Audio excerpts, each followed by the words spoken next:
मेरा एक करीबी दोस्त जिसका नाम आसिफ था मेरे पास आया और बोला, भाई एक काम पड़ गया है आपके साथ, तू मदद करे तो हो सकता है। मैं बोला, क्या?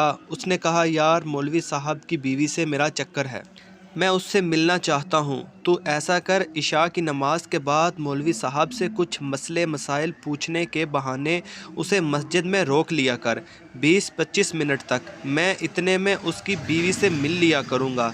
जब वो मस्जिद से निकलने लगे तो मुझे कॉल कर दिया कर, मैं निकल जाया करूँगा उसके घर से।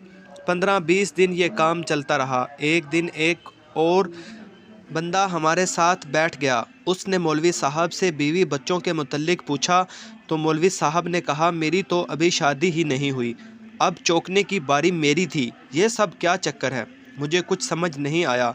बाद में ये राज खुला कि वो दोस्त आस्तीन का सांप था और वो हर रोज़ मेरे घर जाता था। मैं किसी की इज्जत से खेलने में मदद कर रहा था और वो मेरी इज्जत से खेल गया। मुझे मेरे किए की सज़ा मिल चुकी थी। जब हम किसी के लिए कुआं खोदते हैं तो हम खुद इसमें गिर जाते हैं। वीडियो पसंद आने की सूरत में हमारे चैनल को ज़रूर सब्सक्राइब करें, लाइक करें, शेयर करें, कमेंट्स करके हमें ज़रूर बताएं।